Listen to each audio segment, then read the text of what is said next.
Dubisi did not know who Miss Felicia truly was. To him, she was just another customer, polite, quiet, well-spoken, living in a calm house that felt untouched by the chaos of the city. He never asked questions. He never looked twice. He only delivered, greeted, helped, and lived. That was how it all started. But Miss Felicia had been watching him for a long time. She watched how he never argued, how he never stole, how he never rushed, how he carried heavy goods without complaint, how he entered her house with respect and left with dignity. Most importantly, she watched how hungry life had made him. Hungry not just for food, but for relief. For years, Miss Felicia had been searching not for noise, not for flashy boys, not for desperate riders who talked too much. She needed someone trusted, someone clean, someone invisible. A loyal rider. Her business was not legal. It had never been. Moving substance quietly across the city required a special kind of person. Someone who looked harmless, someone nobody suspected, someone whose face carried struggle instead of arrogance. Dubisi was perfect. Slowly, she allowed him to get closer. At first, it was a small thing, extra tips, longer conversation, casual question about his life. You work very hard, she once said, handing him money more than his delivery fee. Thank you, ma, Dubisi replied, surprised but grateful. Another time, he let him wait inside while she counted money. Bundles of cash stacked neatly on the table. Dubisi noticed, but he did not dare. He only lowered his eyes. She smiled. That humility fooled him. She talked about business, about connection, about freedom, about a life without suffering. Dubisi listened. He had suffered too much not to listen. One evening, after another delivery, Miss Felicia asked him to sit. You are different, Dubisi, she said calmly.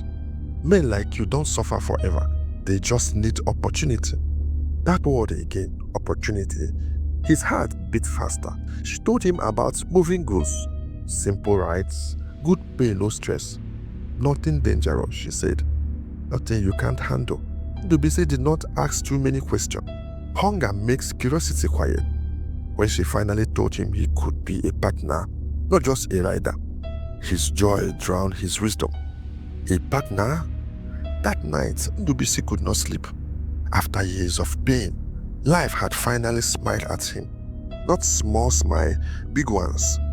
Money came fast, too fast. Within weeks, his life changed. Designer clothes replaced his faded shirts. Leather shoes replaced worn slippers. An expensive car replaced the old Nissan that once embarrassed him in traffic. People who ignored him now greeted him. People who insulted him now respected him. Dubisi loved it. He stopped riding, stopped greeting, stopped waiting patiently. The city that once ignored him now opened its doors. He moved into a better apartment, ate better food, lived better life.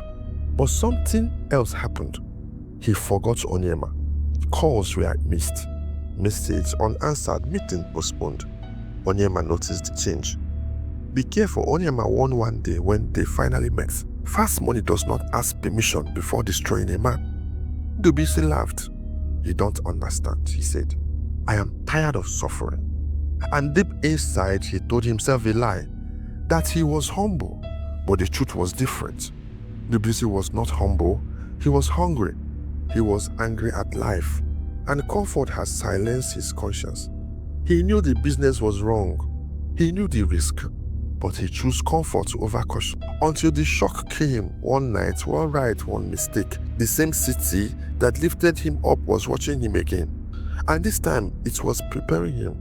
It was closing in. Dubisi never knew how deep the danger was. He thought he had finally escaped suffering. He thought hard days were behind him. He thought he had found favor. But what he did not know was that he had walked into a fire dressed as opportunity. Miss Felicia was not just doing business, she was dealing in fake drugs. For over a year, she had been on the radar of NAFDAC. Quiet investigations, hidden surveillance, unanswered questions. She was already a wanted woman, careful, calculated, and always a step ahead. or so she thought. The problem was the neighbors. They had noticed strange things for months. The constant humming of machines late at night, the strong chemical smell that floated through the compound, cartons coming in unmarked, no label, no registration number, no NAFDAC approval. People talked, people reported, and NAFDAC listened. The day everything collapsed came like thunder. Unmarked vehicle arrived quietly. Officials moved fast. Doors were forced open. Miss Felicia's apartment was raided. Inside, they found it all. Fake drugs, machine, new substance, cartons ready for distribution, evidence everywhere. She was arrested on the spot. Dubisi was picked up too. When they brought him in, he finally entered his bone. For the first time since leaving his village, Dubisi truly broke down. He explained everything. How he met her as a customer, how he was drawn in slowly, how he never owned the business, how he never manufactured anything. Investigation followed. They asked around, they checked records, they spoke to supervisor, customers, neighbors, and everywhere they went, people said the same thing. He is a good man. He is respectful. He does not steal. He only works. Onyema did not abandon him. That same Onyema he had ignored, that friend he forgot when money came. Onyema sold what little he had, borrowed from people, and paid for Dubisi's bail. Dubisi came out, not proud, not loud, but broken and stubborn. Miss Felicia was not lucky. She was charged, convicted, sentenced to 10 years in prison. Just like that, her empire ended. Dubisi went home that night and sat alone. No designer clothes, no expensive car, no false comfort, only truth. The next week were painful. Dubisi sold everything he had gained from that life. The car, the clothes, the shoes, the things that once made him feel important. He did not keep a single reminder of that season. With that money, he did something different. Something clean, something honest. He opened a small supermarket. Not big, not fancy, but real. He stocked goods properly, registered everything, paid attention to details, greeted customers the same way he always had. Good morning, ma. Good evening, sir. This time he owned the business. This time he sleeps well peacefully. Dubisi returns to Onyema, not with pride, but with gratitude. I forgot myself, he said quietly, but thank you for not forgetting me.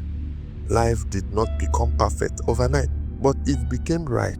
Dubisi learned something the hard way. Humility is not about suffering. Honesty is not about poverty. And past comforts can cost more than slow struggle. The night that changed his life did not make him rich. It made him wise. And sometimes, wisdom is the greatest testimony of all. The moral lesson of this story teaches us that not every open door is a blessing. And not every opportunity is sent to lift us. Some doors are trapped, disguised as answers to long prayers. Dubisi's journey reminds us that suffering can make a good person desperate, and desperation can silence wisdom. When hunger speaks loudly, conscience often whispers. But true character is not tested in poverty alone. It is tested when comfort arrives suddenly and asks us to compromise. This story also teaches that humility without discernment is dangerous. Being respectful, loyal, and hardworking is good. But when these qualities are used without wisdom, they can be exploited by people with hidden intentions. Another powerful lesson is the value of true friendship. Onyema stood by Dubisi when money made him forget his past. When everyone else disappeared, loyalty showed up. Your friends don't celebrate you rise only, they rescue you in your fall. Most importantly, this story reminds us that honestly progress may be slow, but it is safe. Fast money can destroy years of integrity in one night. Clean work builds a future that allows you to sleep in peace. Dubisi did not win because he escaped prison. He won because he learned, repented, and chose a better path. Sometimes life does not give us what we want. Sometimes life does not give us what we want. It gives us what we need. And wisdom, and true pain, is often the greatest testimony of all. Thank you for listening to this story of Dubisi. Do well to like, share, and subscribe to this channel for more exciting stories. Remain blessed.